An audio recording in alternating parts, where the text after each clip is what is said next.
Why would he do that? What's the one thing you had that he didn't? He's been different, and I'm scared. I don't know what to do. I need to use the box to get home. The world you're looking for is a grain of sand on an infinite beach. I need to get home to my family.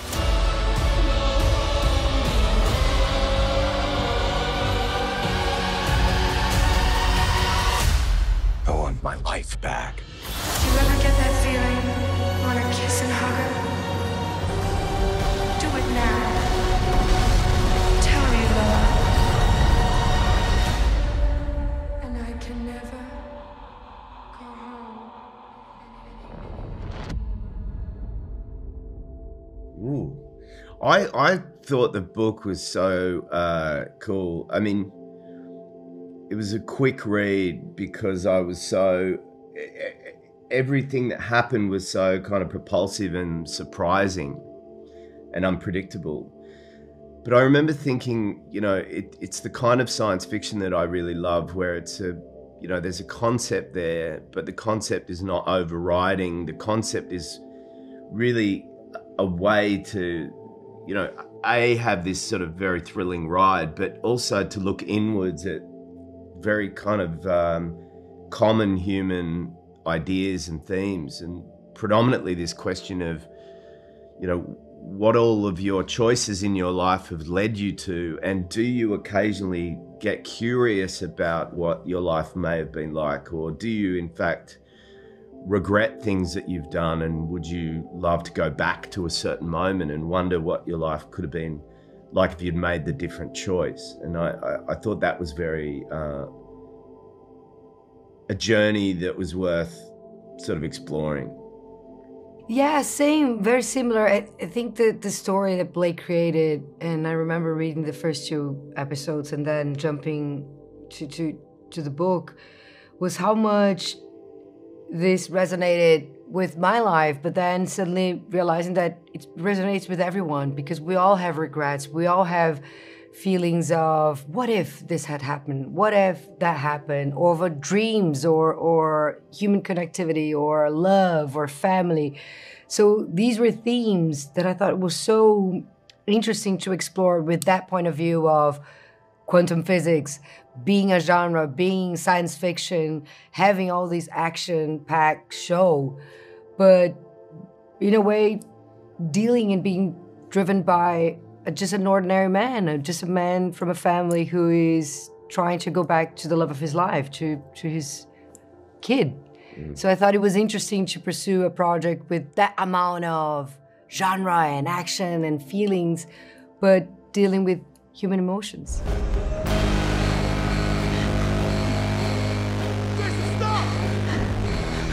Get in the box!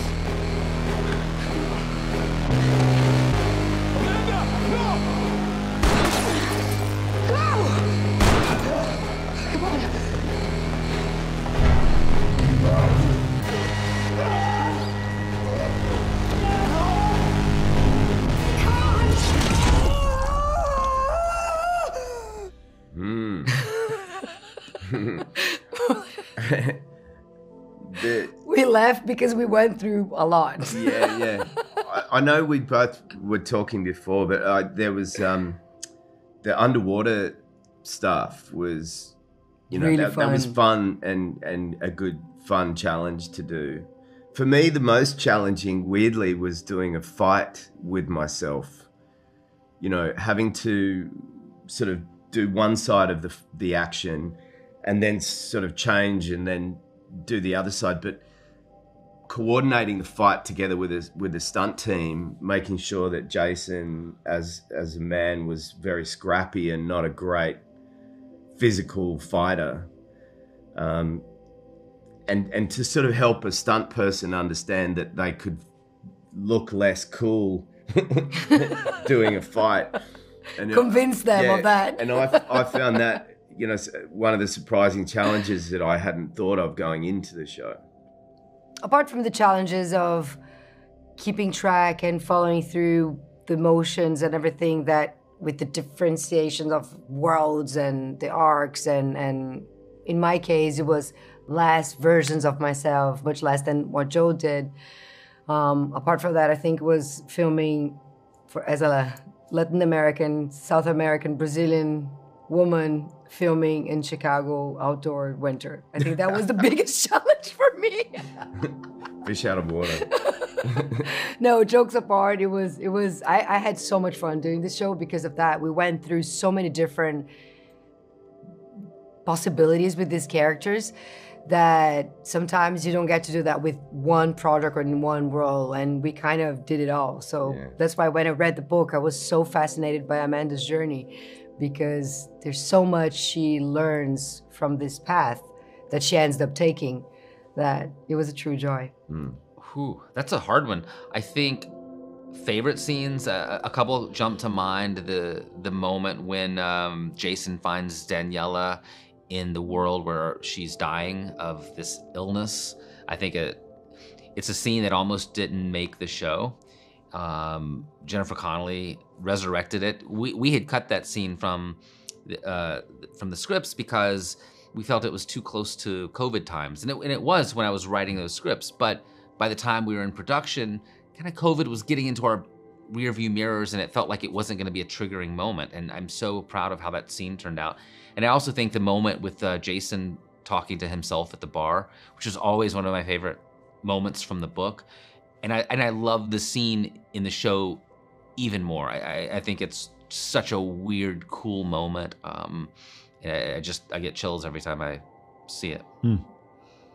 I'm so nervous about spoilers, so I'm gonna, even though you said that, I'm gonna be very coy. There's a moment in the second episode, at the end of the second episode, that I think, does something extraordinary. It's incredible, like the moment itself, but it also, it sets the tone for what's to come. It's sort of a declaration of the stakes of the show. And I think it's a really bold thing.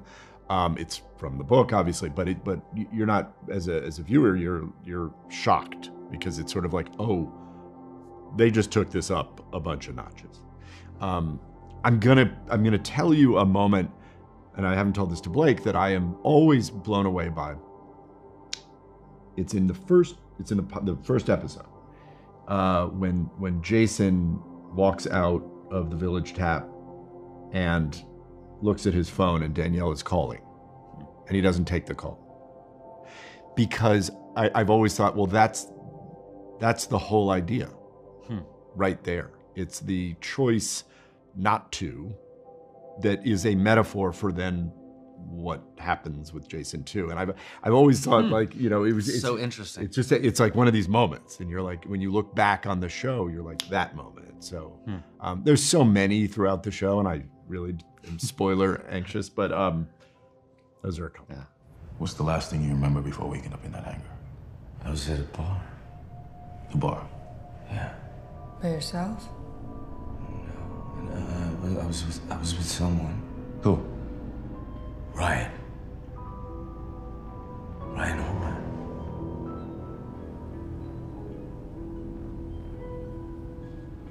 Do you remember how you got the cuts and bruises on your face? Yeah, someone hit me. Can you remember who? No, I don't know. We shot the entire series in Chicago. Yeah.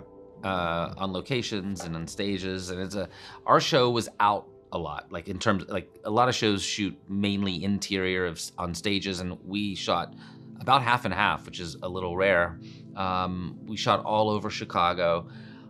I mean, we shot in some really interesting places. I think there's a moment at the top of episode 5, which I'm not gonna spoil, but it was probably the hardest day for the actors.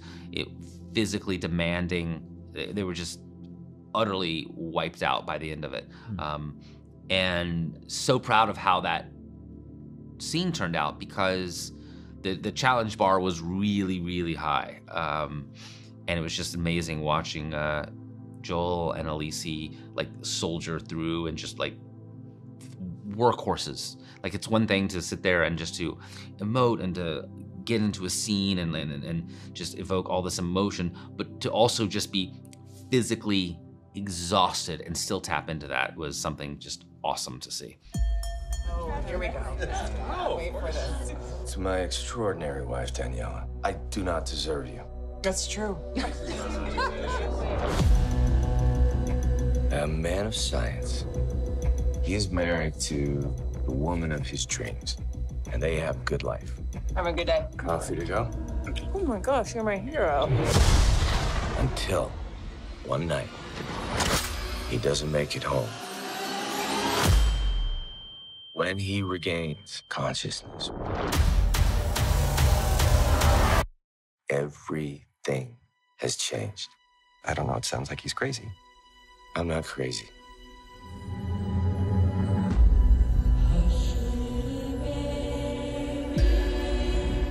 Who are you? I live here with you. Charlie! Daniela! Have you done something to them? I don't know who you're talking about. It's Jason. You know me. I've never served you. It's not funny. Just tell me you know who I am. I've never seen you before in my life. I just need answers. You built the box. Behind every door in there is a version of your life that you could have lived. You're different, Jason. Stole me from my world, and he brought me to his world. What if the person that abducted me is me? Hey, fam. Your life is so lonely. Why would he do that? What's the one thing you had that he didn't? He's been different, and I'm scared. I don't know what to do. I need to use the box to get home. The world you're looking for is a grain of sand on an infinite beach. I need to get home to my family.